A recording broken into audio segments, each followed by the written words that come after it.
नमस्कार मंडळी. तर चला आज आपण छान आलू बोंडे बनवूया घरच्या घरीच.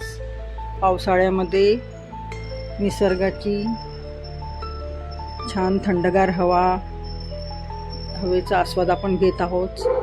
त्याचबरोबर आपण नेहमी भजे खाऊनही बोर झाले असाल तर आज आपण आलू बोंडे बनवणार आहोत. तर आपल्या घरी आलू असतातच.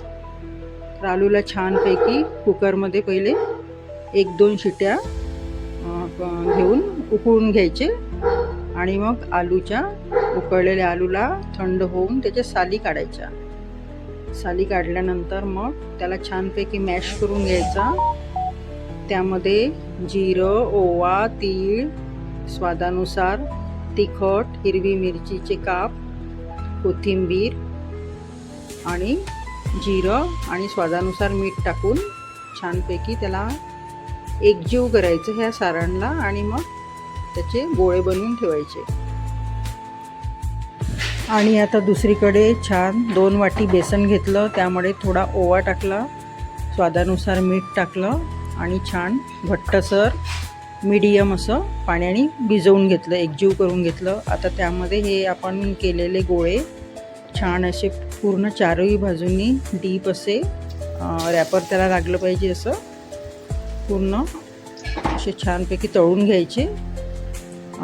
मीडियम आचवर थोडे एकीकडून झाल्यानंतर मग परतवून घ्यायचे. पुन्हा दुसरीकडे थोडे गरम तेलामध्ये होऊ द्यायचे.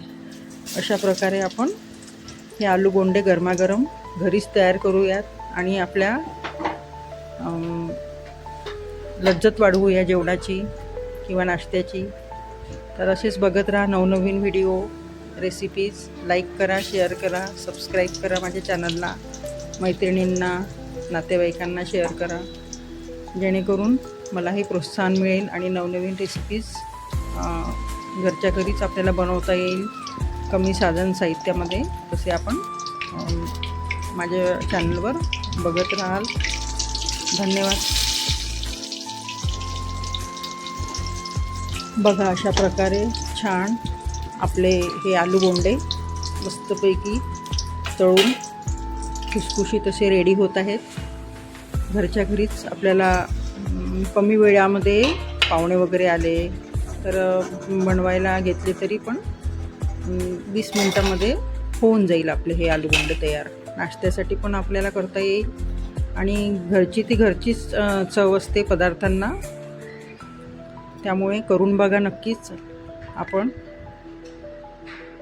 साधारण 2 वाटी बेसनामध्ये हे रेडी झालेले आहे आणि अर्धा किलो आपण आलू घेतले आणि बाकी मिरची, कोथिंबीर वगैरे आपल्या घरीच असतात. तर नक्की करा. Thanks for watching.